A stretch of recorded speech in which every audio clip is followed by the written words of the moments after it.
It's now the beginning of autumn, a time of year when Ireland looks just fantastic. I've been hearing great things about an organic farm in Roscommon and have decided to make it my first port of call this week. Tommy Early was born and bred on the family farm, and he's long since realised that only certain parts of his land are suitable for raising cattle. Other areas are simply not worth grazing, and in those places he allows nature to take its course. He's always had an interest in the natural world, but it's only in the last few years that he has actively set out to discover and identify all the living things that share the land with him. Hey, Tommy. Oh, how are you? Good. How are you getting on? Great. I started, funny enough, with moths. How come? People from Moth Ireland came down and they set out traps. And when I seen the range of moths that was on the farm, I was astounded. Like, I had lived here all my life, and there was such beauty and colour flying around me, and I'd never seen a bit of it. I couldn't believe it. So after that, I said, I'm just going to have to get a trap myself, just to see what is here. Anybody could have a trap like this and set it out in their garden, and any sort of a garden at all would have a couple of hundred moths coming to it. If you have a peep around your garden and see how many species of butterflies you have coming, you have about 30 moths for every butterfly you have. So that's an amazing amount of colours flying around there at night time that you just don't see. And it's a lovely hobby for young people to get into, because they're great at spotting small things and creepy crawlies and all sorts of things. Yeah. If we convince every farmer in Ireland to go out now moth trapping, do you think that's going to be possible? Well, I'm sure if the government could put a little financial incentive into it. If it was €2 a moth, now you get lots of them trapping in these times.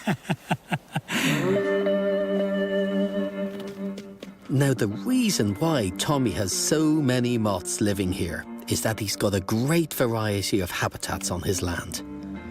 He's got the lakeshore, there's a river running through the property, there's old stands of woodland, new ponds, and a pristine piece of raised bog.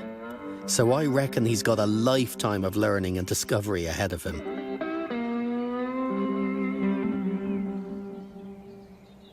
His most recent passion is spiders. Some mornings then, like, you go out and it looks just absolutely like a candy floss factory. You know, the place is absolutely covered.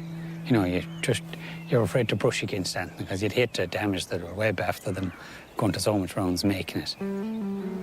If you do watch them for a while, you will see them kind of patching up the web or whatever, you know. So I suppose it's like a fisherman getting his net ready for the day. He's gone out to sea fishing and he's sitting there waiting, hoping for a nice dinner or supper for himself at some stage. They're probably out early on and have the web set up and waiting for this activity that they know is going to come.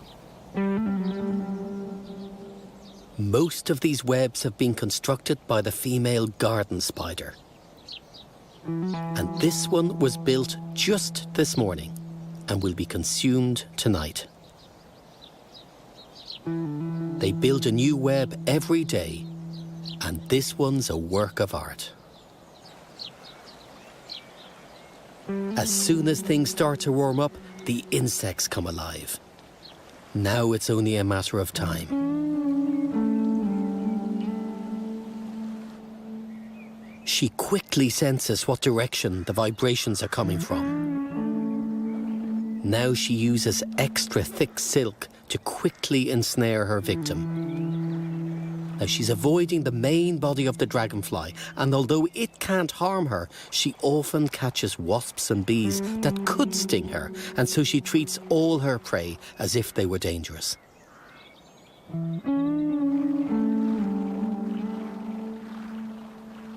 It's a pity to see something so colourful as a dragonfly getting caught.